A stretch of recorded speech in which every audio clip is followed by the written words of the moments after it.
Mira, esta conferencia de prensa estuvo muy larga porque hubo muchas exposiciones. Hoy no solamente tuvieron la exposición del Gabinete de Seguridad en cuanto a los avances en materia de seguridad, sino que también estuvo Ricardo Mejía hablando de los detenidos en los casos de alto nivel, así como detenidos en los asesinatos de periodistas.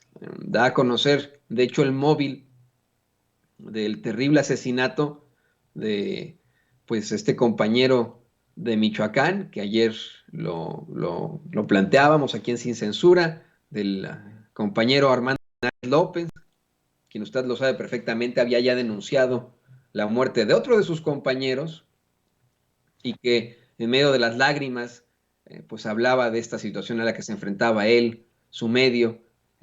Da a conocer Ricardo Mejía, subsecretario de Seguridad y Protección Ciudadana, que los responsables estuvieron indagando sobre la víctima ahí en Michoacán y que ya fueron identificados en las cámaras de videovigilancia. De hecho, hay unas imágenes que obviamente no le vamos a pasar, en las que aparece un hombre trajeado, que de hecho saluda a Armando y después de saludarlo y platicar con él lo mata. Imagínense la situación tan terrible.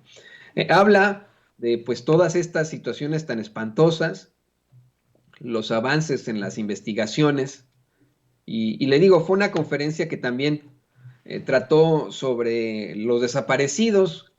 Tuvieron ahí a Alejandro Encinas y a Carla Quintana, quienes llegan a la conclusión de que no solamente no hay recursos suficientes en los estados que más enfrentan faltas por, pues vamos, no identificar a cadáveres.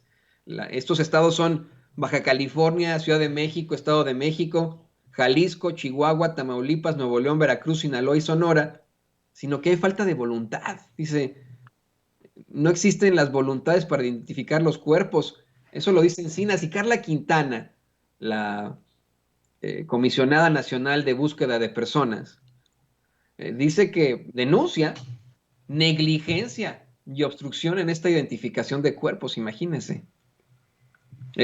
Por otra parte, sí hablaron de los traslados al Aeropuerto Internacional Felipe Ángeles, y de hecho dieron a conocer algo que seguramente va a ser cuestión de crítica en los medios de comunicación tradicionales. El general brigadier Isidoro Pastor Román habló de cómo se va a compensar el tiempo de traslado con la rápida documentación en el AIFA. Entonces esto seguramente va a ser un problema para los ultraconservadores, lo utilizarán para el golpeteo. Hoy el presidente López Obrador advirtió pues que la campaña sigue, pero que al fin y al cabo van a tener que reconocer que fue una buena decisión el haber hecho el aeropuerto en la base aérea de Santa Lucía y que quedó chingón. Yo eso lo voy a ver, ¿eh? La verdad es que todos esos conservadores, esos fachitos, van a llegar ahí a Felipe Ángeles y van a estar muy felices, les va a encantar ir a hacer pipí a los baños con luchadores, ya verá usted, ya se van a hasta tomar fotos, el Instagram va a estar plagado de sus vacacioncitas constantes, ¿no? Estos que sí pueden viajar en avión, así que ya verá usted, muy conservadores, muy fachitos, pero a la mera hora, a la mera hora van a estar ahí publicando en sus redes sociales. Y mire, el presidente insistió con que no se va a cansar en decir que los lamentables hechos ocurridos en México ya no tienen que ver con el Estado. Y es que la reportera del Financiero, Diana Benítez, le cuestionó al presidente si se reunió con el gobernador de Michoacán y cuál es el plan ante los hechos violentos y asesinatos tanto de periodistas como de un alcalde. El presidente le dice que tiene muy buena comunicación con el gobernador Alfredo Ramírez Bedoya y que le tienen toda la confianza, que es una persona honesta y responsable, completamente distinto, dijo, a Silvano Aureoles. Todas bolas, bolas, ¿no? No dijo el nombre Silvano Aureoles, pero dijo completamente distinto a lo que tenían antes ahí en Michoacán. Dice lo que ayuda mucho a trabajar de manera conjunta.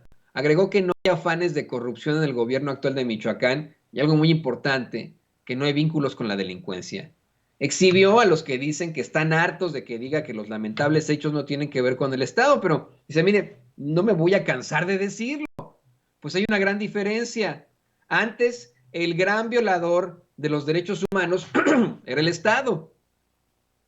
Dice, no va a cansar de esto, como no me voy a cansar de decir que estamos atendiendo las causas como no se hacía antes, ya que se empobrecía al pueblo, mientras el gobierno se enriquecía más bien a la minoría rapaz. Y que otra cosa que va a seguir diciendo es que están disminuyendo la incidencia delictiva para que quede claro que no son iguales. Hoy, de hecho, la secretaria de Seguridad Ciudadana, Rosa Isela Rodríguez, dio a conocer que han disminuido como nunca los homicidios en 5 años. Siguen estando muy altos, pero ya están disminuyendo y eso es fantástico. Yo quiero insistir con eso, ¿eh? Este es un tema que constantemente le achacan a López Obrador, cuando el principal responsable de la gran problemática a la que nos enfrentamos los mexicanos es Felipe Calderón. Felipe Calderón, de la forma más ignorante, además de querer legitimar su fraude con esto, eh, pues abre las puertas del infierno para todos los mexicanos sin saber lo que iba a pasar. En una guerra entre países, por ejemplo, lo que ocurre entre Ucrania y Rusia, pues se puede llegar a una capitulación. Si de pronto llegan a algún tipo de negociación y Rusia decide establecer un cese al fuego, pues ya se acabó la guerra. Es un conflicto entre dos partes, en una guerra mundial incluso. Si de pronto cae una de las facciones del eje en contra de otro eje y empiezan a caer las demás, pues ya se acaba cuando ese eje termina de rendirse. Pasó en la Segunda Guerra Mundial. Se rinden primero los italianos, se unen a los aliados, se rinden después los alemanes, bueno, los alemanes nacionalsocialistas de Hitler, los rinden pues después de que se suicida este hijo de la chingada de Hitler, y al final los estadounidenses obligan a los japoneses a rendirse tras lanzar 2 bombas atómicas y se rinden, y ahí termina la guerra. En México eso no va a poder ser así porque Felipe Calderón le declaró la guerra al crimen organizado, que es pues una entidad subjetiva, ¿no? Son una serie interminable de cárteles los que existen en México y se crearon aún más cárteles durante el sexenio de Felipe Calderón y después de Enrique Peña Nieto. Lo que es peor, su secretario de Seguridad Pública, Genaro García Luna, está detenido acá en Estados Unidos acusado de favorecer un cártel del crimen, por lo que no podemos decir que era una guerra contra el crimen organizado per se, ¿no? Sino que había favoritos en esto. Entonces, a menos que capitulen todos los carteles, o que capitule el gobierno y todos los carteles se quede uno y ese es el nuevo gobierno. Imagínense la situación tan ridícula, ¿no?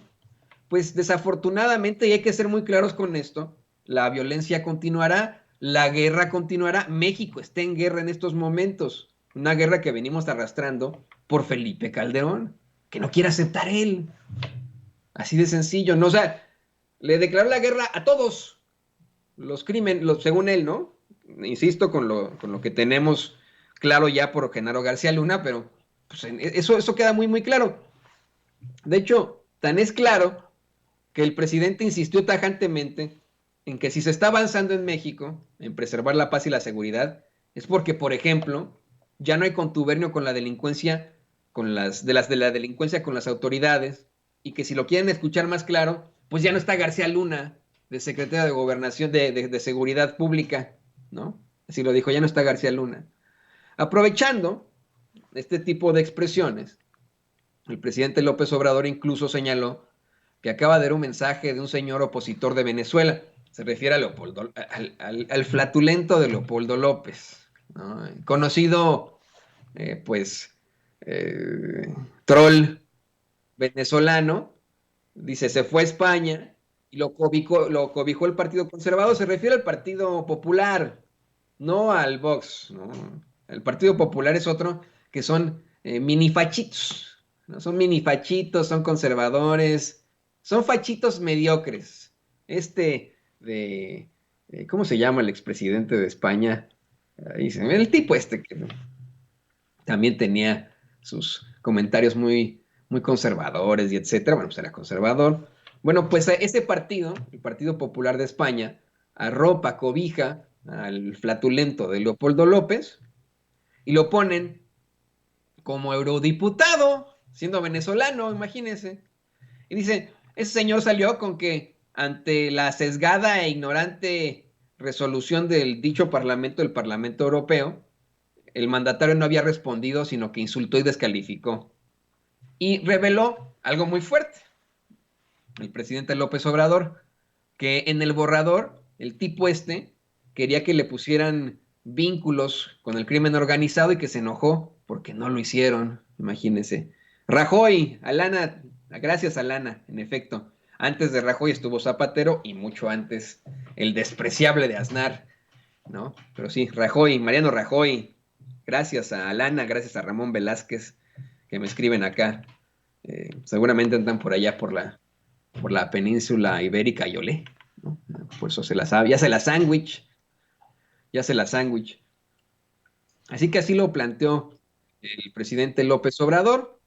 Eh, y bueno, miren, no tenemos mucho tiempo justo ahora, porque la conferencia duró mucho tiempo, estuvo larguísima, y por supuesto que queremos restablecer la señal y poder enlazarnos ya con Vicente Serrano para el programa en forma de Sin Censura.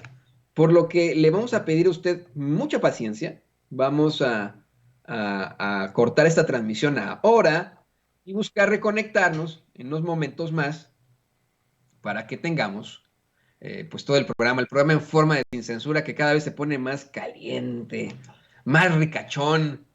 Hoy, en día de San Patricio, acá en Estados Unidos se celebra mucho, yo le decía hace rato, allá en México no tanto, pero deberíamos, por el heroico batallón de San Patricio de irlandeses que fueron obligados a ser parte de la invasión de los Estados Unidos a México para quitarnos nuestro territorio y que al darse cuenta de las vejaciones en contra del pueblo mexicano, esos heroicos irlandeses decidieron cambiarse de bando y defender a los mexicanos.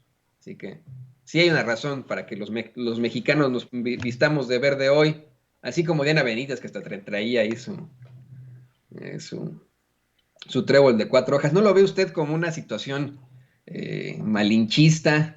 ¿No? No, no, no, ¿cómo cree? Para nada, para nada.